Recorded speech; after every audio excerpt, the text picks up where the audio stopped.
विद्यार्थी मित्रांनो, आजच्या पिरियडला बँकिंग क्षेत्रामध्ये जे आधुनिक तंत्रज्ञान वापरलं जातं आणि आधुनिक तंत्रज्ञानाच्या सहाय्याने बँकेची कार्य ही केली जात असतात, त्याचा विचार आज आपण करणार आहोत. त्यातला पहिला मुद्दा आहे नॅशनल इलेक्ट्रॉनिक फंड ट्रान्सफर. त्यालाच NFT असं म्हणतात. सर्वसामान्य भाषेमध्ये NFT हा शब्द वापरला जातो. तर NFTचा लॉंग फॉर्म आहे नॅशनल इलेक्ट्रॉनिक फंड ट्रान्सफर आणि मराठीत त्याला म्हणतात राष्ट्रीय विद्युत माध्यमाद्वारे निधी स्थानांतर.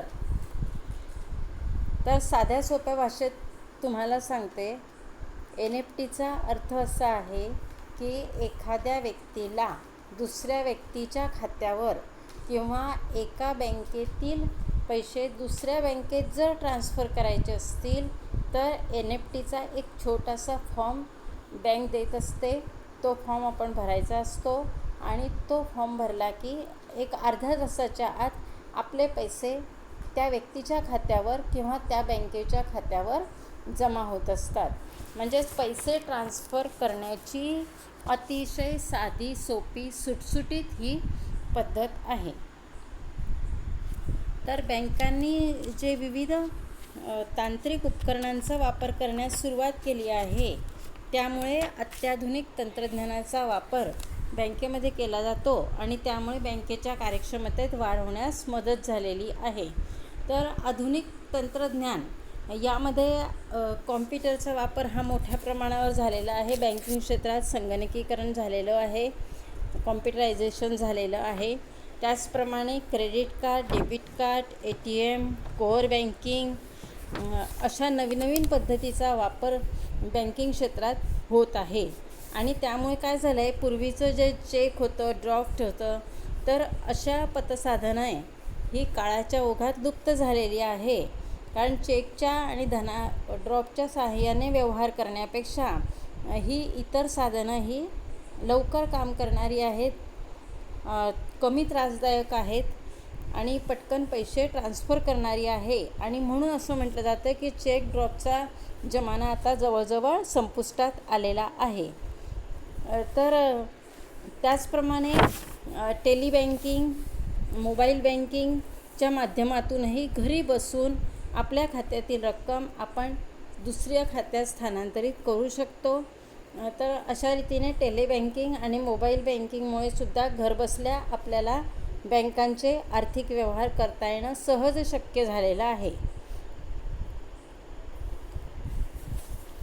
तर देशातील प्रत्येक कुटुंब हे बँकेशी निगडीत व्हावं, प्रत्येक व्यक्तीचं खातं बँकेत असावं, यासाठी शासन प्रयत्न करत आहे. कारण लोकांची बचत ही बँकांमध्ये आली पाहिजे. ती डेड इन्व्हेस्ट म्हणून ती स्वतःजवळ पडून राहिली तर ती चलनात येत नाही आणि तिचा उपयोग होत नाही.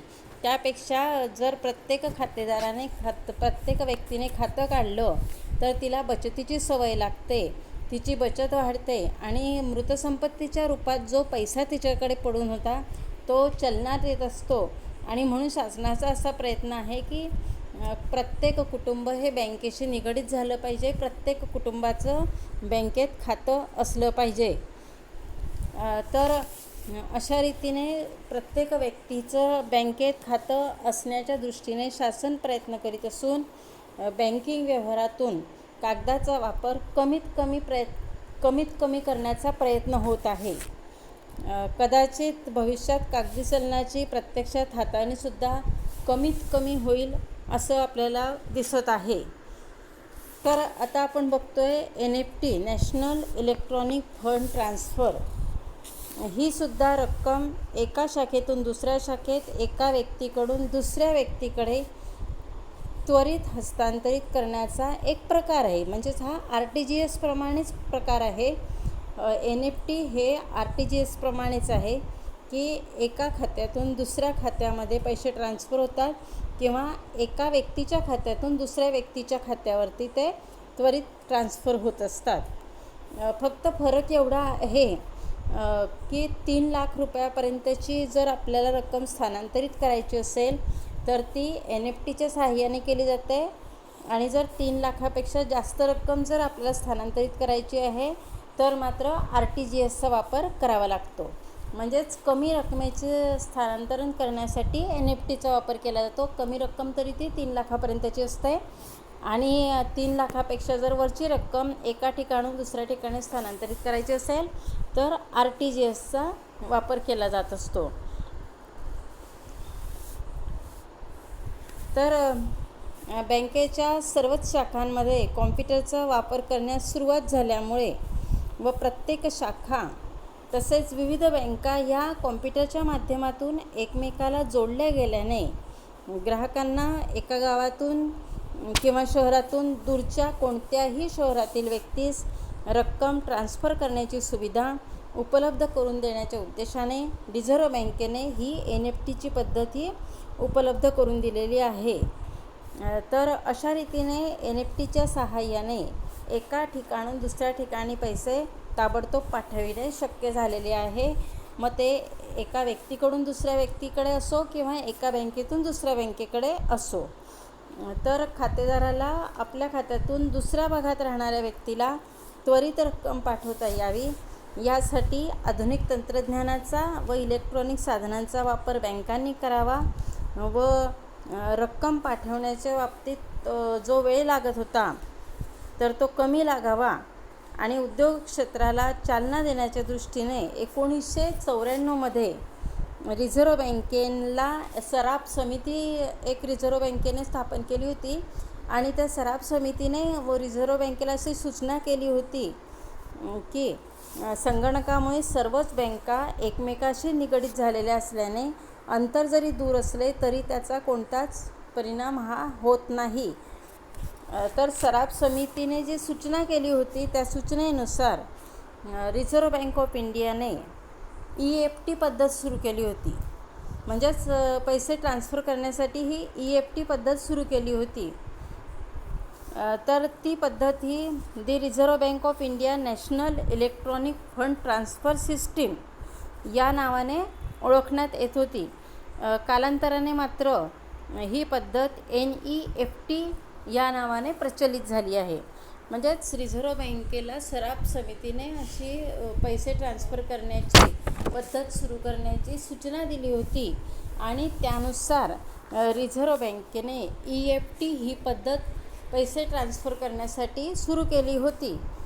कालांतराने EFTचं रूपांतर हे NEFTमध्ये झालं. तर ज्या बँकांनी संगणक पद्धतीचा अवलंब केलेला आहे म्हणजे ज्या बँकांमध्ये कॉम्प्युटर आहे अशा बँकांच्या सर्व शाखा या नेटवर्कने एकमेकाशी जोडल्या गेल्या आहेत व बँकांमधील अंतर्गत व्यवहारासाठी बँक नेटवर्कचा वापर करते.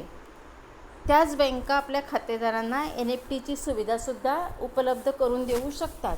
म्हणजेच ज्या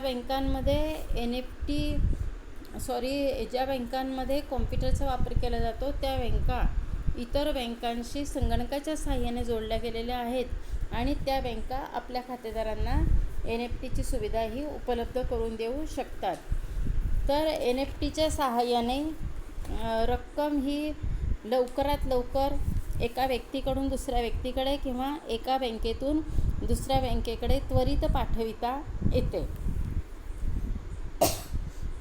साधारणपणे 3 लाख रुपयापर्यंतची रक्कम पाठवण्यासाठी या पद्धतीचा उपयोग हा केला जात असतो. NFTच्या सहाय्यानं 3 लाख रुपयापर्यंतची रक्कम एका व्यक्तीकडून दुसऱ्या व्यक्तीकडे किंवा एका बँकेकडून दुसऱ्या बँकेकडे पाठवता येणं शक्य असतं, पाठवता येत असते.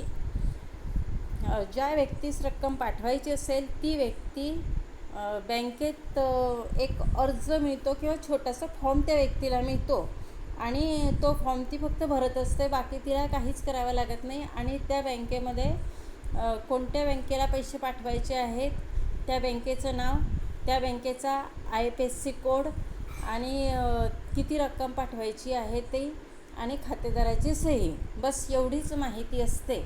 बाकी इतर कोणतीच माहिती भरावी लागत नाही. म्हणजे फॉर्मसुद्धा छोटासा सुटसुटीत आहे.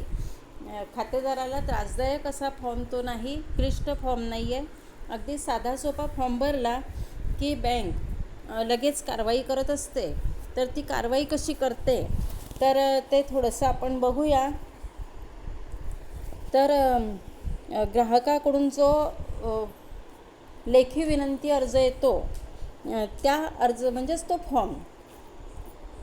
फॉर्म आला की रक्कम पाठवणारी बँक, ज्या बँकेतून रक्कम पाठवली जात आहे ती बँक स्ट्रक्चर फायनान्शियल मेसेजिंग सिस्टीमद्वारे एक मेसेज तयार करते व जेव्हा रक्कम पाठवण्याबाबत ग्राहकाचा अर्ज येतो तेव्हा सदर मेसेज रिझर्व्ह बँकेच्या सर्व्हिस सेंटरकडे पाठवते. सर्व्हिस सेंटर सदर मेसेज NFT समाशोधन सेंटरकडे पाठवते. नॅशनल समाशोधन केंद्राकडे मेसेज इंटरनेटच्या सहाय्याने पाठवण्यात येतो, म्हणजे नेटच्या सहाय्याने पाठवता येतो. राष्ट्रीय समाशोधन केंद्राकडे मेसेज आल्यानंतर हे राष्ट्रीय समाशोधन केंद्र रक्कम स्वीकारणाऱ्या बँकेला मेसेज पाठवते आणि राष्ट्रीय समाशोधन केंद्र रिझर्व्ह बँकेच्या मुंबई येथील नरिमन पॉईंट येथे जे कार्यालय आहे रिझर्व्ह बँकेचं, तर तेथील कार्यालयात या केंद्राकडून मेसेज रक्कम स्वीकारणाऱ्या बँकेला पाठवला जातो. म्हणजेच रिझर्व्ह बँक मेसेज स्वीकारणाऱ्या बँकेला हा मेसेज पाठवित असते. रक्कम स्वीकारणाऱ्या बँकेकडे राष्ट्रीय समाशोधन केंद्राकडून मेसेज NFT सेंटरकडे प्राप्त झाल्यानंतर संपूर्ण माहिती रक्कम स्वीकारणाऱ्या बँकेच्या संगणकाद्वारे किंवा कॉम्प्युटरद्वारे रक्कम स्वीकारणाऱ्या बँकेला प्राप्त झाल्यावर बँक रक्कम प्राप्तकर्त्याच्या खात्यावर जमा करते आणि तसा मेसेज त्या व्यक्तीला पाठवला जात असतो की आपल्या खात्यावर अमुक टमुक रक्कम जमा झालेली आहे. म्हणजे ते खात्यावर पैसे जमा झाल्याचं त्या व्यक्तीला समजत असतं. तर ही जी NFT सुविधा आहे ही उपलब्ध करून देण्यासाठी रिझर्व्ह बँकेला बँकेच्या NFT सुविधा उपलब्ध करून देण्यासाठी प्रस्तुत बँकेला रिझर्व्ह बँकेच्या NFT सदस्य होणं आवश्यक असतं. मात्र जी बँक रिझर्व्ह बँकेच्या NFT सदस्य आहेत तिलाच ग्राहकांना NFT सुविधा उपलब्ध करून देता येते आणि जी बँक रिझर्व्ह बँकेच्या NFT सदस्य नाही तिला मात्र ग्राहकांना ही सुविधा देता येत नाही. त्यासाठी सदस्य बँकेला रिझर्व्ह बँकेत खातं उघडावं लागतं आणि त्या खात्यामध्ये पुरेशी रक्कमसुद्धा ठेवावी लागत असते. ग्राहकाने NFTद्वारे पाठवलेली रक्कम साधारणपणे अर्ध्या तासापर्यंत प्राप्तकर्त्याच्या खात्यात जमा होत असते. त्याला काही फारसा, आता तुम्ही सिस्टीम पाहिली असेल, इकडचा मेसेज तिकडे तिकडचा मेसेज इकडे, रिझर्व्ह बँकेकडून पण हे कॉम्प्युटरच्या सहाय्यानं होत असतं. त्यामुळे त्याला काहीच विलंब हा लागत नसतो. अर्ध्या तासापर्यंत संबंधित व्यक्तीच्या किंवा संबंधित त्या व्यक्तीच्या खात्यामध्ये ते पैसे जमा होत असतात. आणि समजा काही अपरिहार्य कारणाने NFT पद्धत रक्कम पाठवण्यास अपयशी झाली. काही वेळेला असं होतं की खातेदाराने जे बँकेचा खाते नंबर टाकलेला असतो तो एखाद्याला चुकीचा असतो, काहीतरी फॉर्म भरण्यामध्ये चूक झालेली असते. अशा वेळेला मात्र ही रक्कम तिकडे जात नाही आणि ती रक्कम गेली नाही तरीही बँकेचं नुकसान खातेदाराचं नुकसान होत नाही. खातेदाराच्या खात्यावरती पुन्हा रिटर्न पैसे जमा होत असतात. क्वचित प्रसंगी जर खातेदाराने फॉर्म भरताना चूक केली तर पैसे ट्रान्सफर करण्यामध्ये अडचणी येत असतात आणि पैसे ट्रान्सफर करण्यात अडचणी आल्या तरी खातेदाराला पुन्हा बँकेत जावं लागत नाही, फेऱ्या माराव्या लागत नाही. ॲटोमॅटिक त्याच्या खात्यामध्ये पैसे पुन्हा रिटर्न जमा होत असतात. तर अशा रीतीने ही NFTची पद्धत बँकेने सुरू केलेली आहे आपल्या खातेदारांसाठी की खातेदारांचे पैसे दुसऱ्या बँकेच्या खात्यामध्ये किंवा दुसऱ्या व्यक्तीच्या खात्यामध्ये त्वरित जमा व्हावेत. तिचा जाण्या येण्याचा वेळ वाचावा, खर्च वाचावा. तर अशी पद्धत ही सुरू करण्यात आलेली आहे. तर या पद्धतीचे काही फायदे आहेत, त्या फायद्यांचा आता आपण विचार करूया. त्यातील पहिला फायदा, रक्कम पाठवण्याची ही एक साधी, सोपी आणि अत्यंत कमी खर्चाची पद्धत असून ग्राहकाला त्वरित रक्कम पाठवण्यास ही पद्धत अतिशय उपयुक्त आहे. तर रक्कम पाठवण्याची ही अतिशय साधी, सोपी व अत्यंत कमी खर्चाची पद्धत आहे. कधी असंही होऊन जातं की आपला एखादा नातलग अचानक सिरियस झालेला असतो आणि त्याला पैशांची तातडीने गरज असते, त्याशिवाय डॉक्टर त्याची केस हातात घेत नाही. अशा वेळेला तो त्याच्या जवळच्या नातलगांना रिक्वेस्ट करतो आणि कळवतो. तर त्यावेळेला ती व्यक्ती लगेच NEFTचा फॉर्म भरते आणि त्या व्यक्तीच्या खात्यावरती आपल्या खात्यातील पैसे ट्रान्स्फर करते. काही क्षणात, अर्ध्या तासाच्या आत, एक 15-20 मिनटात ते पैसे ती व्यक्ती घरी जात नाही तोपर्यंत त्या व्यक्तीच्या खात्यावरती जमा झालेले असतात. तर आणि फार मोठी रक्कमसुद्धा आपल्याला या पद्धतीद्वारे ट्रान्स्फर करता येते. जवळजवळ 3 लाखापर्यंतची रक्कम ग्राहकाला NEFTद्वारे ट्रान्स्फर करता येत असते आणि त्यासाठी कमिशन हे नाममात्र लागत असतं. फारसा खर्च काही त्याला लागत नाही. दुसरा फायदा असा की यामध्ये कोणत्याही कागदपत्राची आवश्यकता नसते. अगदी बँकेतला छोटासा फॉर्म असतो, फक्त तेवढाच भरावा लागतो. त्यासाठी काही आपल्याला आधार कार्ड लागत नाही, का पॅन कार्ड लागत नाही, का मतदान कार्ड लागत नाही, का उत्पन्नाचा स्रोत दाखवावा लागत नाही, काहीच कागदपत्र लागत नाही. तर फक्त बँकेचा फॉर्म आपल्याला तेवढा भरायचा असतो आणि तेवढा फॉर्म भरला की लगेच आपलं पैसे ट्रान्स्फर हे होत असतात. तर कॉम्प्युटरच्या सहाय्यानं रक्कम पाठवली जात असल्यामुळे ग्राहकाला कोणताही मनस्तापही होत नाही. सहज रक्कम पाठवणे शक्य होत असते. तर तिसरा फायदा म्हणजे यामुळे वेळेची बचत होते. कारण खातेदार फक्त आपल्या गावातल्या बँकेकडे जातो, NEFTचा फॉर्म भरतो, एक थोड्या वेळामध्ये हे त्याचं काम होऊन जात असतं. त्याला लांबवर कुठं जायची गरज राहत नाही आणि त्यामुळे वेळेची बचत होत असते. तिसरा फायदा असा म्हणजे कोणतेही कागदपत्र जोडावे लागत नाही. आत्ताच तुम्हाला सांगितलं की अगदी कमीत कमी त्रासदायक आहे. त्रासदायक नाहीच म्हटलं तरी चालेल ही पद्धत. कारण कोणतंही कागदपत्रही त्याला जोडावं लागत नाही. आधार कार्ड, मतदान कार्ड, रेशनिंग कार्ड, कोणतंच कागदपत्र जोडावं लागत नाही. फक्त बँकेचा एक छोटासा फॉर्म असतो, तोच फॉर्म भरावा लागतो. पुढच्या वेळेला तुम्हाला मी फॉर्म फार तर व्हॉट्सअपवर शेअर करेल किंवा रेग्युलर पिरियड झाले की तुम्हाला हे सगळे बँकेचे फॉर्म्स मला दाखवायचेच आहेत, ते मी सगळे दाखवेल. माझ्याजवळ सगळे फॉर्म आहेत कारण NEFTच्या सहाय्याने मी सुद्धा बऱ्याच वेळा व्यवहार करत असते. या बँकेतले पैसे त्या बँकेमध्ये, PPFमध्ये वगैरे पैसे भरायचे असतात. स्टेट बँकेत प्रचंड गर्दी असते आणि त्यासाठी मी माझ्या महाराष्ट्र बँकेतले पैसे स्टेट बँकेच्या PPF खात्यामध्ये NEFTच्या सहाय्याने भरत असते खूप वेळा. त्यामुळे माझ्याजवळ ते फॉर्म्स पडलेलेच असतात आणि बँकेतून मी काही फॉर्म्स तुमच्यासाठी खास सेपरेट आणलेले आहेत तुम्हाला दाखवण्यासाठी.